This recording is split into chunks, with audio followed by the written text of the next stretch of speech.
Você acredita que existem lugares onde a noite tem dono? No interior do Maranhão, nas comunidades quilombolas, próximas à região de Alcântara, as pessoas não saem de casa após o anoitecer. Não por medo de assaltos ou animais selvagens, mas por causa dele, o guardião da noite. Uma entidade ancestral que protege segredos enterrados há séculos e pune quem ousa desafiar suas regras. Hoje você vai descobrir a história real por trás desse mito aterrorizante que nunca foi contado fora dessas comunidades. E eu garanto, depois desse vídeo, você nunca mais vai olhar para a escuridão da mesma forma. Mas o que acontece com quem desafia essa regra? Se você quer acompanhar mais histórias obscuras e mitos brasileiros que ninguém te conta, deixa o like agora.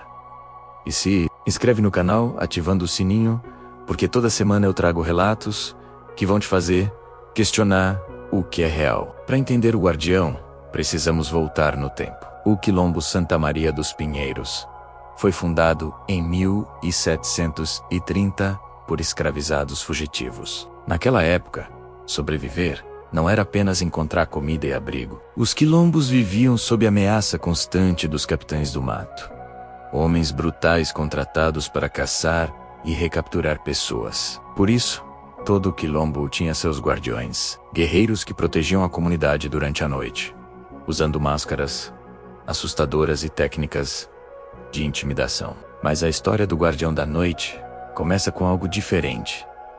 Algo que transformou proteção em lenda. Conhece Dona Teresa, a mulher mais velha do Quilombo Santa Maria.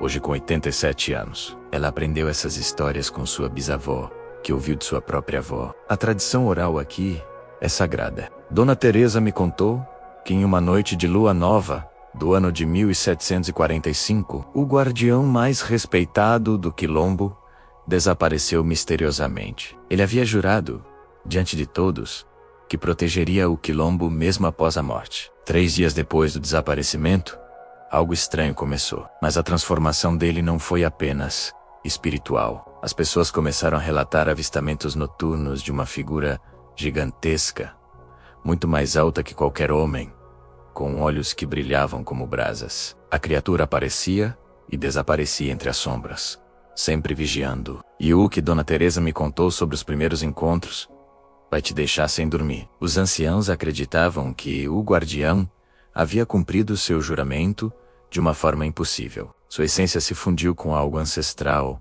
algo antigo, que habitava aquela terra muito antes do quilombo existir. Porque em 1756, algo terrível aconteceu que mudou tudo. Era a véspera de São João, 23 de junho de 1756.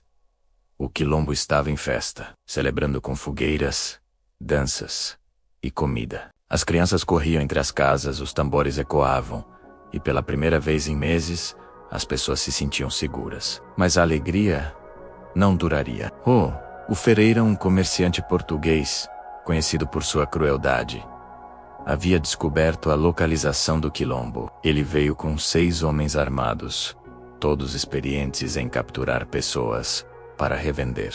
Maria das Dores, uma jovem de 16 anos, estava colhendo água no rio quando avistou a sombra se aproximando. Seu coração disparou. Ela largou o balde e correu de volta, gritando o alerta.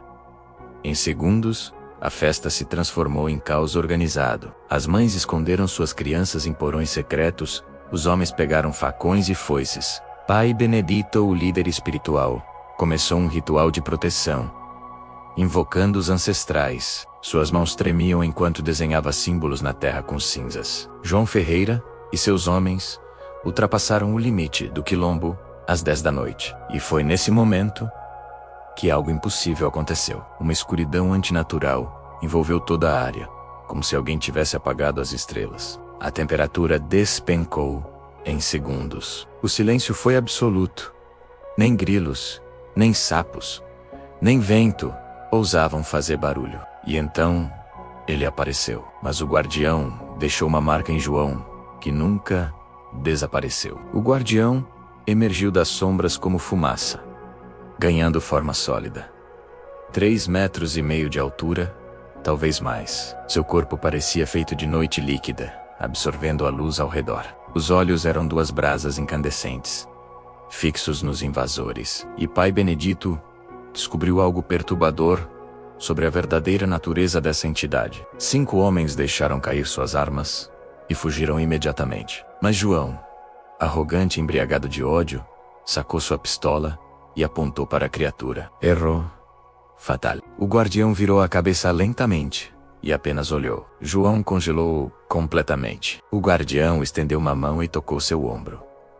O som que João fez não era humano. Então a criatura o levantou como se fosse uma criança e caminhou com ele para dentro da floresta. Porque o guardião não protege apenas os vivos. João foi encontrado 3 dias depois, a 20 quilômetros de distância, completamente enlouquecido. Seus cabelos estavam completamente brancos. A única coisa que conseguia dizer era: ele vê tudo, ele sabe tudo, ele nunca esquece. Após os eventos de 1756, o líder mestre Domingos reuniu todos os anciãos e Pai Benedito para estabelecer um código de conduta. Eles entenderam que o guardião não era inimigo, mas também não era completamente aliado. Era uma força que exigia respeito absoluto.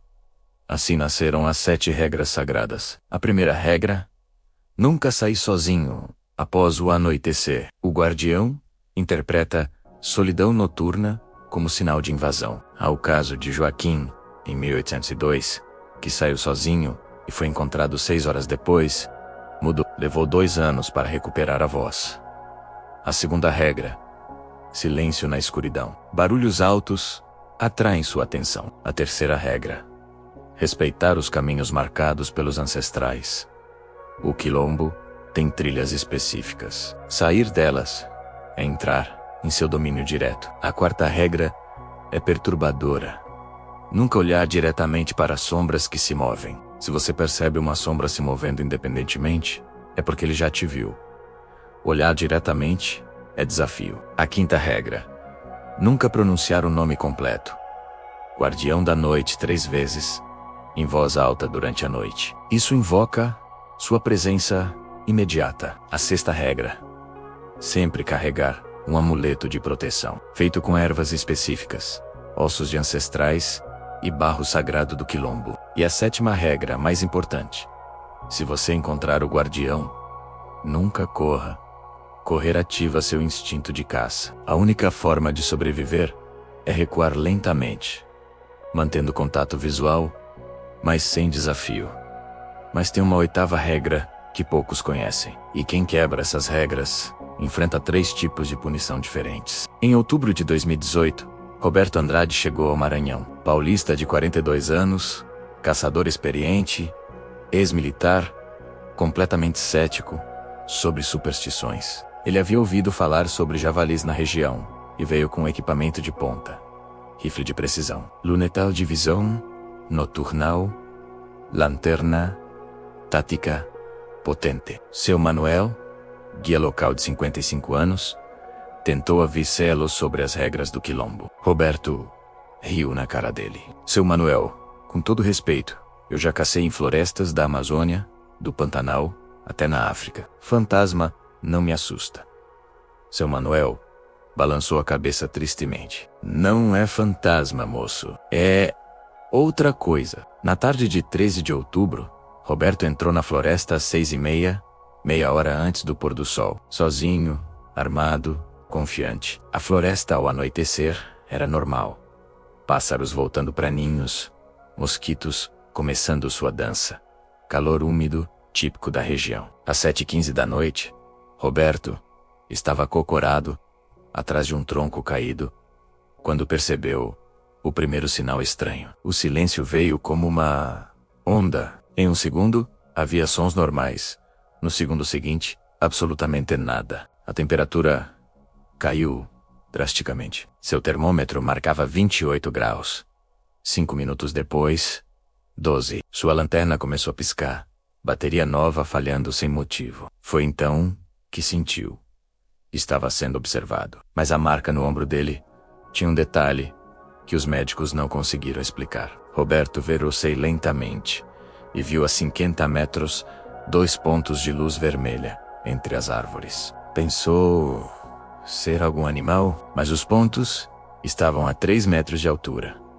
Os pontos começaram a se aproximar. Quando a figura saiu da escuridão, Roberto entendeu que tinha cometido um erro terrível. A criatura tinha forma vagamente humanoide, mas distorcida. Braços longos demais, corpo que parecia absorver a luz, e aqueles olhos vermelhos que o perfuravam. O guardião parou a 10 metros dele. Roberto tentou gritar. Não saiu som. Tentou correr.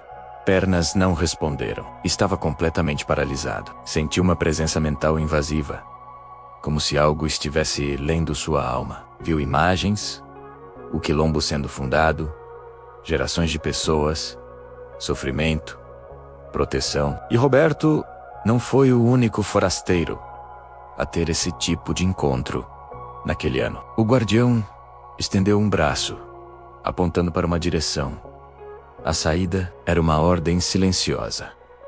Vá embora e nunca volte. Roberto recuou por 40 minutos, em estado de choque, até encontrar a estrada. Foi encontrado por seu Manuel às 10 da noite, sentado na beira da estrada, olhar vazio. Levado ao hospital, Dr. Fábio Costa documentou hipotermia severa, temperatura corporal de 34 graus, em noite de 27 graus. Marca de queimadura, em formato de mão, no ombro esquerdo. Roberto ficou internado por 4 dias. Não falou por 48 horas. Quando recuperou a fala, repetia: ele me deixou ir, porque eu não sou ameaça. Porque 6 meses depois, algo muito pior aconteceu com alguém que conhecia as regras. E dessa vez, a pessoa não teve a mesma sorte. Se você está achando isso perturbador, espera só até conhecer o caso da criança.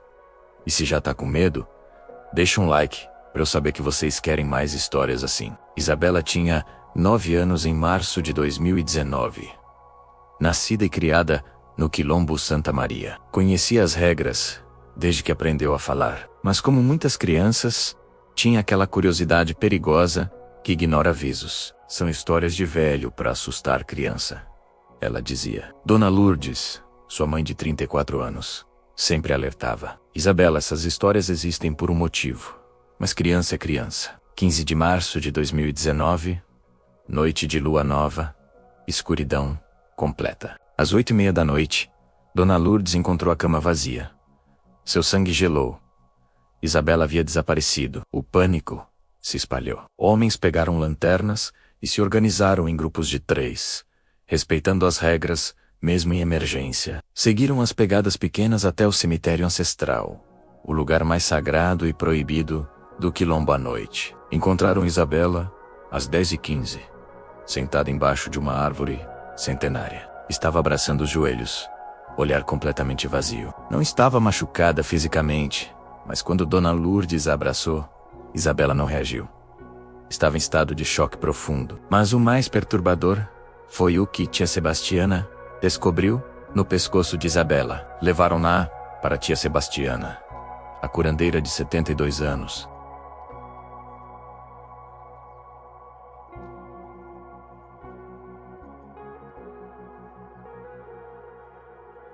Durante 3 dias completos, Isabela não falou, não comeu, mal bebeu água. Apenas olhava para o nada. No quarto ela pegou lápis e papel. Começou a desenhar. Desenhos perturbadores. Uma figura gigantesca, cercada por dezenas de sombras menores. Mas não apenas isso. Desenhou rostos, dezenas deles, com detalhes meticulosos. Tia Sebastiana reconheceu os rostos. Eram ancestrais já falecidos, pessoas que haviam morrido defendendo o quilombo há décadas, algumas há mais de um século. E a criança revelou algo sobre o guardião, que nem os anciãos sabiam. Quando finalmente falou no quinto Odai, sua voz estava diferente, mais madura. Eu fui provar que não tinha nada no cemitério, ela disse, calmamente. Eu queria mostrar que vocês estavam errados.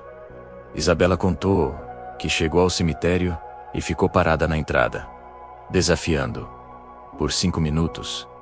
Nada. Então sentiu o frio. O silêncio. Ele saiu de entre os túmulos. Isabela descreveu. Mas não estava sozinho. Tinha outras pessoas com ele, pessoas brilhando fraco. O guardião não a atacou. Aproximou-se e ajoelhou-se. Mesmo ajoelhado, era mais alto que ela. Ele tocou minha testa. Ela explicou. E eu vi tudo. Todas as histórias do quilombo.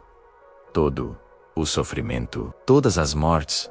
Porque aparentemente existe um motivo específico para ele escolher algumas pessoas para ver. E outras para punir. Julho de 2021. Dr. Marcelo Tavares, 38 anos. Antropólogo da USP.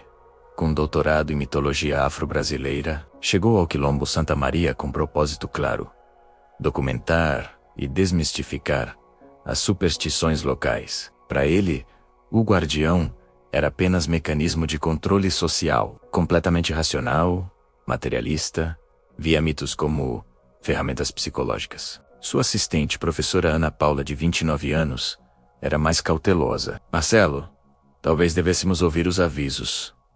Marcelo sorriu condescendentemente. Ana, é exatamente para isso que estamos aqui. Vô Damião, ancião de 91 anos, recebeu Marcelo com hospitalidade, mas também com avisos claros. Doutor, o senhor pode estudar de dia, mas quando o sol se põe, respeita nossas regras. O guardião não liga se você acredita. Marcelo anotou tudo educadamente, mas internamente descartou como superstição. Grave erro. Na noite de 19 de julho, Marcelo decidiu realizar um experimento controlado. Queria documentar a noite no quilombo. Provar que nada anormal aconteceria. Às 9 da noite, contra todos os avisos, saiu sozinho equipado com câmera de alta definição, gravador profissional, termômetro digital, detector de campo eletromagnético. A gravação existe. Eu a ouvi. Os primeiros 15 minutos são Marcelo narrando em tom professoral. São 21 horas e 8 minutos. Temperatura de 26 graus. Nenhuma atividade anormal. Estou completamente sozinho, violando todas as regras. Até agora, nenhuma manifestação. No minuto 16, o tom muda. Espera, está ficando muito frio. O termômetro caiu para 18 graus em menos de um minuto. Isso é o normal. Minuto 18. Sons estranhos aparecem na gravação. Técnicos em áudio não conseguiram identificar a origem, mas na gravação existe um detalhe que Marcelo não percebeu na hora. Minuto 20. Voz tensa, respiração acelerada. Tem algo se movendo ali entre as árvores. Não consigo ver direito. A imagem está distorcendo. Meus equipamentos estão falhando. Isso não faz sentido. Minuto 22. Som de passos rápidos. Marcelo começou a correr, quebrando a 7ª regra. Merda! Sua voz em pânico. Minutos 23 a 25. Sons indescritíveis. Vozes múltiplas, falando em uníssono. Não em português. Não em nenhuma língua identificável. Marcelo gritando. Então, silêncio absoluto. 40 segundos de silêncio completo. E que sugere que o guardião não estava sozinho naquela noite. No minuto 30, a gravação recomeça. Voz de Marcelo, mas completamente diferente. Calma, quase hipnotizada. Eu vi tudo. Desculpa, desculpa, desculpa. Repetiu 19 vezes, antes do gravador desligar. Ana Paula e moradores encontraram Marcelo às 11h45. Estava em posição fetal, abraçando seu equipamento. Olhos abertos, mas não vendo. Ficou catatônico por 12 horas. Quando voltou a si, procurou vô Damião e caiu de joelhos, chorando. Eu vi, eu senti o peso de tudo. O guardião não é superstição, é memória viva. Porque análises espectrográficas revelaram algo impossível. Depois de ouvir todos esses relatos, eu precisava entender o propósito real. Não apenas histórias de terror, mas o significado profundo. Mãe Joana, líder espiritual atual do Quilombo, 65 anos, concordou em me revelar verdades guardadas. A maioria pensa que ele é vingativo, mau. Mãe Joana começou, mas não é assim. O guardião é proteção, é memória, é justiça ancestral. Ela confirmou o que Isabela viu. O guardião não é um espírito individual, mas manifestação coletiva. Cada guerreiro, cada pessoa que morreu, defendendo o quilombo, suas essências se fundiram em uma única entidade. Centenas de almas, todas unidas por um único propósito: proteger nossa comunidade. Esse é o guardião. O propósito dele é triplo. Primeiro, proteger segredos enterrados, túmulos ancestrais ou berretos sagrados, caminhos secretos. Segundo, manter a ordem espiritual, garantir que rituais sejam respeitados. Terceiro, defesa contra ameaças externas. Mas aqui está o detalhe crucial. O guardião lê intenções. Ele não julga apenas ações, mas o coração. Ela explicou. Se você vem com respeito mesmo ou de fora mesmo sem acreditar, ele percebe. Se vem com arrogância, com desrespeito, ele age. Por isso Roberto foi apenas avisado. Suas intenções eram ignorância, não maldade. João Ferreira veio para capturar e escravizar.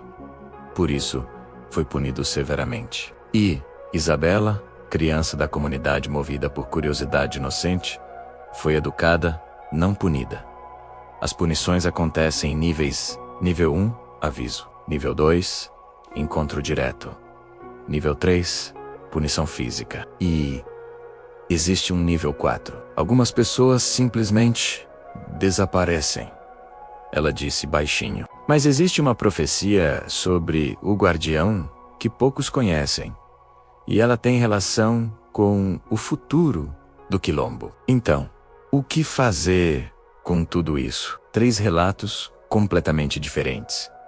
Roberto, o cético estrangeiro, aterrorizado, mas poupado. Isabela, a criança local educada e conectada. Marcelo, o acadêmico arrogante, transformado completamente. Todos quebraram regras. Todos encontraram o guardião, mas experiências diferentes, baseadas em suas intenções. Como explicar cientificamente? Existem possibilidades: psicológica, histeria coletiva, poder da sugestão natural, fenômenos atmosféricos raros, ilusões ópticas, espiritual, manifestação real de energia ancestral, que nossa ciência não mede, ou todas as anteriores, simultaneamente. Mas aqui está a verdade que importa para as pessoas que vivem em Santa Maria dos Pinheiros. O guardião é absolutamente real, e sua realidade não precisa da nossa validação. Hoje, em 2024, o mito continua vivo. Jovens que saíram para estudar em cidades grandes voltam nas férias e ainda respeitam as regras. Alguns podem duvidar, mas quando a noite cai, ninguém sai sozinho. Turismo cultural está crescendo, e as lideranças têm um aviso. Vocês são bem-vindos, DDA. Podem fotografar, conversar, aprender. Mas quando escurece, ou você dorme como convidado respeitando as regras, ou vai embora. A última coisa que mãe Joana me disse foi: o mundo moderno acha que tudo pode ser explicado, categorizado, controlado. Mas existem forças muito mais antigas que a ciência moderna. Respeito não é concordância, é reconhecimento. O guardião da noite não é apenas história para assustar crianças. É testamento vivo da resistência quilombola, forma de proteção que atravessou séculos. Seja ele real, no sentido físico ou espiritual, ele existe. E para as pessoas que vivem sob sua proteção, isso é tudo que importa. Será que estamos prontos para aceitar que existem forças que não podemos explicar? E antes de você ir, preciso te contar sobre algo que aconteceu durante a produção. Algo que me fez repensar tudo que eu achava que sabia.